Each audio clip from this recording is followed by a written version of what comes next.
नमस्कार, Gauri special decoration या व्हिडिओमध्ये आपल्या सर्वांचं खूप खूप खूप स्वागत आहे। आज आपण गौरी गणपती स्पेशल गौराईला देवसेना स्टाईलमध्ये साडी कशा पद्धतीने नेसवता येईल हे पाहणार आहोत। तर हा लुक गौराईसाठी अतिशय सुंदर दिसतो। तर अशा पद्धतीने बाहुबलीतील देवसेनेला जी साडी होती त्याच पद्धतीने आपण गौराईला बाहुबली स्टाईल साडी या ठिकाणी नेसवणार आहोत। तर ही पाहण्यासाठी खूपच सुंदर दिसते। तर अशा पद्धतीची देवसेना साडी नेसवण्यासाठी मी अगदी साध्या स्टँड पासून ही साडी नेसवणार आहे। तर अशा पद्धतीने मी साडीला एक हातभर आपण साडी सोडलेली आहे आणि मध्यंतरी अशा पद्धतीने गाठ मारून घेतलेली आहे। तर तुम्ही अशा पद्धतीची साडी कोणत्याही स्टँडवरती घालू शकता। तर आपण जी डाव्या बाजूला काष्ट्यासाठी साडी ठेवलेली आहे त्याला आपण अशा पद्धतीने निऱ्या करून घ्यायच्या आहेत आणि ह्या निऱ्या व्यवस्थित झाल्यानंतर आपण हा जो निऱ्याचा भाग आहे तो मागच्या बाजूला म्हणजेच मागचा काष्टा घालणार आहोत। तर अशा पद्धतीने आपण निऱ्याची मागची बाजू अशा पद्धतीने सेट करू शकतो। तर जर गौरीच्या स्टँडला 2 पाय असतील तर ही साडी खूपच सुंदर येते, पण मी अगदी साध्या स्टँड पासून ही देवसेना स्टाईल साडी आपण घालत आहोत। तर अशा पद्धतीने मागचा जर काष्टा घातला तर आता आपण पुढील बाजू जी आहे म्हणजेच उजव्या साईडची बाजू सुद्धा व्यवस्थित करून घ्यायचं आहे।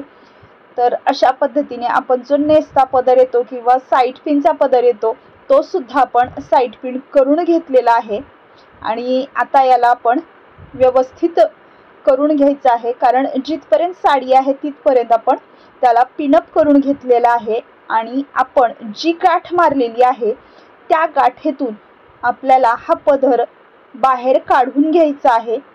तर तुम्ही या ठिकाणी सेफ्टी पिननी सिक्युअर सुद्धा करू शकता किंवा मग आपण जी गाठ मारलेली आहे किंवा मग नाडीने बांधलं तरी सुद्धा ही साडी येऊ शकते। तर या बांधलेल्या गाठेतूनच आपण हा पदर काढून घेतलेला आहे आणि आता अशा पद्धतीने आपण वरची हाफ बॉडी व्यवस्थितपणे स्टँडवरती ठेवून घ्यायची आहे आणि आपल्याला जेवढा पदर पाहिजे तेवढा आपण पदर अगोदर काढून घ्यायचा आहे। या ठिकाणी पदर व्यवस्थित केल्यानंतर आता आपण पुढील बाजू व्यवस्थित करून घेणार आहोत। पण ही जी काष्ट्यातून किंवा मग आपण बांधलेल्या गाठेतून साडी आपण वरती घेतलेली आहे तर उजव्या पायावरती आपण ती अगदी व्यवस्थित याचे काठ करून घ्यायचे आहेत आणि त्याचा व्यवस्थित असा घोळ तयार करायचे आहे जेणेकरून आपले पाय या ठिकाणी फक्त दिसू शकतात। आणि आता आपण कमरेवरचा भाग व्यवस्थित करून घेणार आहोत। तर आपण जो काही पिनअप केलेला भाग बाहेर घेतलेला आहे तर त्या ठिकाणी आता आपण अगदी त्याच्या थोड्या थोड्या गॅपमध्ये त्या निऱ्या व्यवस्थित करून घ्यायच्या आहेत आणि अशा पद्धतीने या पुढील काठाच्या आतमध्ये त्याला व्यवस्थित टक करून घ्यायचं आहे आणि तुम्हाला हव्या त्या आकारामध्ये ह्या निऱ्या सेट करू शकता। तर अशा पद्धतीने आपण कमरेचा भाग अगदी व्यवस्थित दिसेल अशा पद्धतीने या ठिकाणी पिनअप करून घ्यायचा आहे आणि ज्या काही निऱ्या आहेत त्या आपण या ठिकाणी अगदी थोडा थोडा गॅप देऊन आपण सेट केलेल्या आहेत।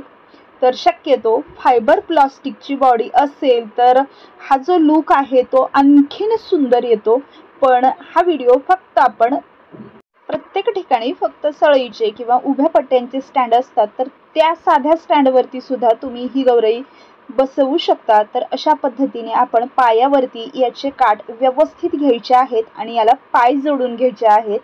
तर अशा पद्धतीने वरचा साईडचा जो पदर आहे तो व्यवस्थित करायचा आणि पुढचा जो उजव्या पायावरती काठ आलेला आहे तो ॲक्युरेट व्यवस्थित करून घ्यायचा। तर तुम्ही या ठिकाणी गौरीचे पाय दाखवले तरी सुद्धा चालतात किंवा जर नसतील तरी सुद्धा ही साडी खूप सुंदर दिसते। तर आता आपण गौरीचे दागिने घालणार आहोत। अशा पद्धतीने आपण एक एक करून अगोदर सगळ्यात मोठा दागिना घालायचा आणि नंतर छोटे छोटे दागिने घालत जायचे। तर तुम्ही हा गौरीचा मुखवटा ठेवल्यानंतर सुद्धा हे दागिने घालू शकता, पण या ठिकाणी अशा पद्धतीने आपण संपूर्ण दागिने घालायचे आणि नंतरच मुखवटा ठेवायचा आहे, कारण दागिने जर नंतर घातले तर मुखवट्यावरती स्क्रॅच येऊ शकतात. त्यामुळे शक्यतो दागिने अगोदर घालायचे आणि जो काही वरची जी पट्टी आहे त्याला आपण एका कॉटनच्या कपड्याने त्याला छान घट्ट गुंडाळून घ्यायचं आहे, ज्यामुळे आपल्या गौरीचा मुखवटा अजिबात हलणार नाही. तर अशा पद्धतीने अगदी व्यवस्थित पद्धतीने आपण मुखवटा लावायचा आहे आणि त्यानंतर मी या ठिकाणी गौरीला केस किंवा मग गंगावन, वेणी जे काही आपल्याकडे अवेलेबल असेल ते आपण गौरीच्या साज शृंगारासाठी वापरू शकतो. तर अशा पद्धतीने आपण अगदी सुंदर अशी देवसेना स्टाईल या ठिकाणी साडी गौराईला घातलेली आहे आणि अशा पद्धतीने आपल्या गौरीचा खूपच सुंदर असा लुक या ठिकाणी तयार झालेला आहे. तर अगदी झटपट आणि अगदी कमी साहित्यामध्ये तुम्ही कोणत्याही स्टँडवरती ही देवसेना स्टाईल साडी गौरीला घालू शकता. तर अशा पद्धतीची साडी तुम्ही नक्कीच ट्राय करा आणि अशा पद्धतीचा व्हिडिओ जर तुम्हाला आवडला असेल तर या व्हिडिओला लाईक, शेअर आणि सबस्क्राईब नक्कीच करा. धन्यवाद.